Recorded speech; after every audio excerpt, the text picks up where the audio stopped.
तो दोस्तों आज हम फिर से आपके लिए लेकर आए हैं देश दुनिया की तमाम ताजा बड़ी खबरें। सबसे पहली बड़ी खबर में आपको बताएंगे दोस्तों कि गाजा पट्टी में जंग के बीच हमास के कमांडर अबू उबैदा ने तुर्की ईरान से मांगे हथियार। कहा मुझे सिर्फ 2% हथियार दे दें दोनों देश, 3 घंटे में इजराइल को कर देंगे दुनिया से खत्म। गाजा पट्टी में जंग के बीच इजराइल के सैनिकों को मुफ्त में खाना खिलाने का ऐलान करने वाली कंपनी एमसी डोनाल्ड को लगा बड़ा झटका। मुस्लिम देश कतर ने एमसी डोनाल्ड के सभी स्टोरों को कतर में किया बंद, यहूदियों को बड़ा झटका। राम मंदिर के उद्घाटन से पहले हिंदूवादी संगठनों का आतंक आया सामने। उत्तर प्रदेश के कुशीनगर में 2 मुस्लिम युवकों का अपहरण करके जमकर की पिटाई, वीडियो बनाकर किया वायरल। यमन के हूती द्वारा इजरायली जहाजों पर हमला करने के बाद इजरायल की बंदरगाह हुई वीरान। 90% इजरायल का व्यापार हुआ बंद, इजरायल के बंदरगाह हुए तबाह। गाजा पट्टी में जुमे की नमाज पढ़ने के बाद इजरायली सेना को कार से कुचलने की फिलिस्तीन के युवक ने की कोशिश, तो 5 जवान हुए घायल। फिलिस्तीनी युवकों को इजरायल के सैनिकों ने मारा। राम मंदिर में उद्घाटन से पहले राम मंदिर के लिए दान में मिले सैकड़ों किलो सोने और चांदी का बनेगा गर्भगृह, सरकार ने किया ऐलान। तो दोस्तों सभी खबरों को आपको एक एक कर बताने वाले हैं, वीडियो को लाइक कर चैनल को सब्सक्राइब कर दें। इसी बीच पर तो दोस्तों अगली खबर की ओर तो गाजा पट्टी में जंग के बीच हमास के कमांडर ने तुर्की और ईरान से मांगे हथियार। कहा मुझे सिर्फ 2% हथियार दे दें तो 3 घंटे में इजराइल को कर देंगे खत्म। दोस्तों आपको बता दें कि गाजा पट्टी में इजराइल और हमास के बीच इस समय जंग जारी है। इस जंग को 2 महीने से ज्यादा का वक्त बीत चुका है। अब खबर सामने निकल कर आई दोस्तों कि हमास के कमांडर अबू उबैदा ने तुर्की और ईरान से अब मदद मांगी है। दरअसल आपको बता दें कि हमास के कमांडर अबू उबैदा ने कहा कि तुर्की और ईरान हमें सिर्फ 2% अपने हथियार दे दें, हम 3 घंटे में इजराइल को दुनिया के नक्शे से ख़त्म कर देंगे। दरअसल आपको बता दें कि तुर्की ईरान से पहले हमास के कमांडर ने पाकिस्तान से मदद मांगी थी और पाकिस्तान की जमकर तारीफ भी की थी। और खबर ये भी सामने निकल कर आई दोस्तों कि पाकिस्तान ने गुप्ती तरीके से हमास को हथियार भी दिए हैं और अब तुर्की ईरान से अबू उबैदा ने मदद मांगी। अब देखते हैं ईरान और तुर्की हमास की मदद करते हैं या फिर नहीं। इसी बीच पर तो दोस्तों अगली खबर की ओर तो गाजा पट्टी में जंग के बीच कतर ने इजराइल को दिया झटका। कतर ने एमसी डोनाल्ड के सभी स्टोर को अपने देश में किया बंद। दोस्तों आपको बता दें कि गाजा पट्टी में चल रही जंग को लेकर पूरी दुनिया के मुसलमान इजराइल के खिलाफ उतरे हुए हैं। वहीं आपको बता दें कि इजराइल की कई कंपनियों ने जंग के बीच इजराइल के सैनिकों को मुफ्त में खाना और सुविधाएं देने की बात कही थी, जिसके बाद इन सभी कंपनियों का मुस्लिम देशों की जनसंख्याओं ने विरोध किया था। अब खबर सामने निकल कर आई दोस्तों कि यहूदी सैनिकों को फ्री में खाना बांटने का ऐलान करने वाली एमसी डोनाल्ड कंपनी को बड़ा झटका लगा है। दरअसल आपको बता दें कि इस कंपनी ने भी यहूदी सैनिकों को फ्री में खाना देने का ऐलान किया था और अब मुस्लिम देश कतर ने एमसी डोनाल्ड के सभी स्टोरों को अपने देश में बंद कर दिया है और बुलडोजर से इनके स्टोरों को तोड़वा दिया है। दरअसल आपको बता दें कि मुस्लिम देशों ने आरोप लगाया कि एमसी डोनाल्ड कंपनी इजराइल का साथ दे रही है और जंग को आगे बढ़ा रही है। इसी बीच पर तो दोस्तों अगली खबर की ओर तो यमन के हूतीज द्वारा इजराइल के जहाज पर हमलों के बाद इजराइल के बंदरगाह हुए वीरान, 99% व्यापार हुआ खत्म। दोस्तों आपको बता दें कि गाजा पट्टी की जंग को लेकर हमास के समर्थन में यमन के हूतीस लगातार इजराइल के जहाजों पर लाल सागर में हमला कर रहे थे। अब खबर सामने निकल कर आई दोस्तों कि यमन के हमले के बाद पूरी दुनिया की जहाज कंपनियां डर गईं और इजराइल के जहाजों पर हमले के बाद इजराइल के बंदरगाह अब वीरान हो गए हैं।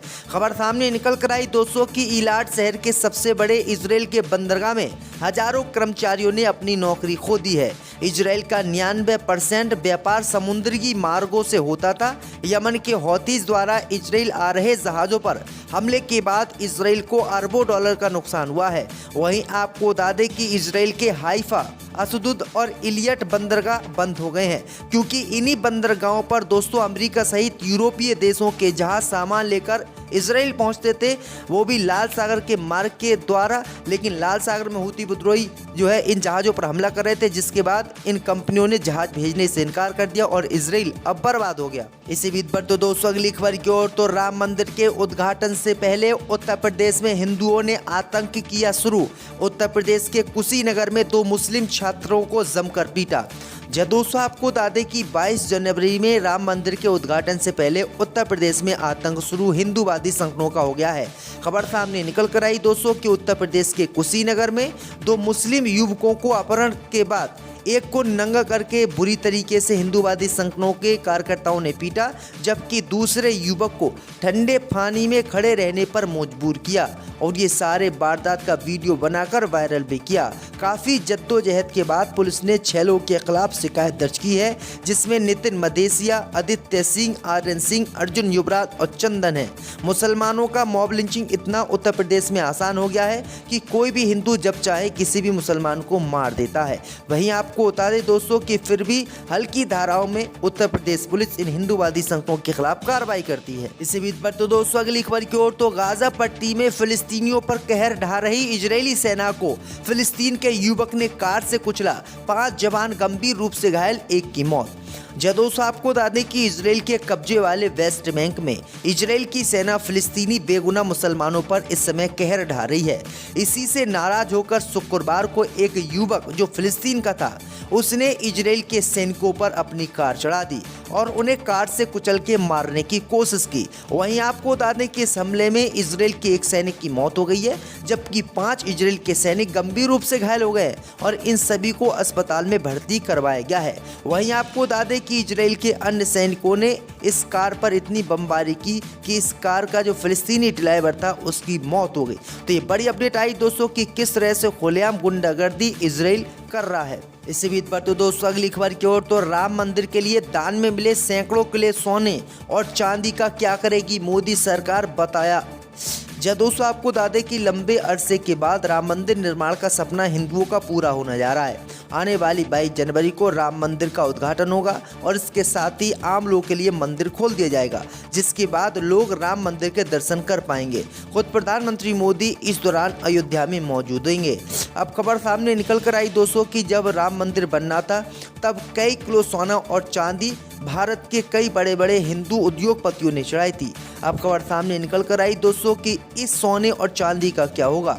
दरअसल आपको बता दें कि रामलला के सिंहासन से लेकर पादुकाओं तक में सोने की चमक दिखेगी, यानी जो भी सोना दोस्तों राम मंदिर में लोगों ने चढ़ाया था वो पूरा सोना गर्भगृह में लगाया जाएगा और उसमें राम जी की मूर्ति रखी जाएगी। तो ये बड़ी अपडेट आ रही दोस्तों। इसी बीच पर तो दोस्तों अगली खबर की ओर तो गाजा पट्टी में जंग हार रही इजरायली सेना के नहीं बदले सुर, फिलिस्तीन को नहीं देगा अब टैक्स का पैसा इजराइल।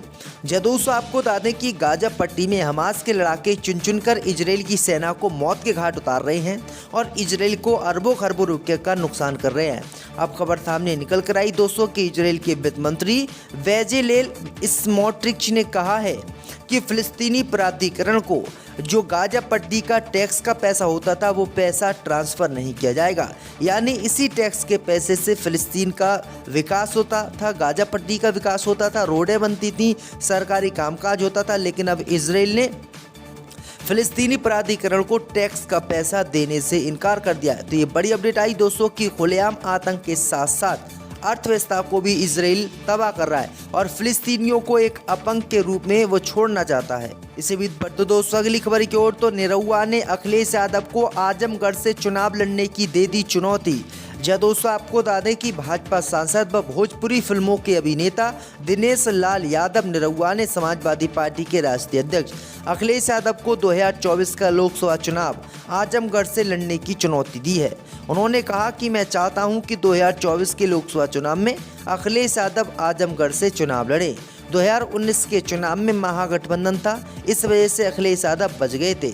इस बार भी वह एक गठबंधन बना रहे हैं। अखिलेश यादव से लड़ाई लड़ने में मजा आता है। भाजपा सांसद ने शुक्रवार को ये बातें कही हैं। दरअसल आपको बता दें कि आजमगढ़ से लोकसभा चुनाव जब हुए थे तो समाजवादी पार्टी का उम्मीदवार यहां से हार गया था और निरहुआ बीजेपी के टिकट पर चुनाव जीत गए थे। इसी बीच पर तो दोस्तों अगली खबर की ओर तो नीतीश कुमार बने जेडीयू के चीफ, बोले गठबंधन को मजबूत बनाने के लिए करेंगे काम। दोस्तों आपको बता दें कि बिहार के मुख्यमंत्री नीतीश कुमार को शुक्रवार को जनता दल यूनाइटेड का अध्यक्ष चुन लिया गया। इसके साथ ही पार्टी ने उन्हें पिछड़े, अति पिछड़े, अल्पसंख्यकों और बेरोजगार युवाओं की उम्मीद के रूप में पेश किया तथा जेडीयू ने इंडिया गठबंधन के बड़े दलों से आग्रह किया कि वे आगामी लोकसभा चुनाव के मद्देनजर बड़ा दिल दिखाए ताकि जीत सुनिश्चित हो। नीतीश ने राष्ट्रीय परिषद की बैठक में अपने संक्षिप्त भाषण में दोहराया कि वह कोई पद नहीं चाहते हैं, लेकिन वह गठबंधन को मजबूत बनाने के लिए काम करेंगे। वहीं जेडीयू की राष्ट्रीय परिषद की बैठक में पारित प्रस्ताव में कहा गया कि इंडिया गठबंधन को अनुभव और क्षमता के अनुसार किसी भी नेता को जिम्मेदारी दी जानी चाहिए। पार्टी की ओर से कहा गया कि राष्ट्रीय राजनीति में नीतीश जैसे अनुभवी नेता बहुत कम हैं।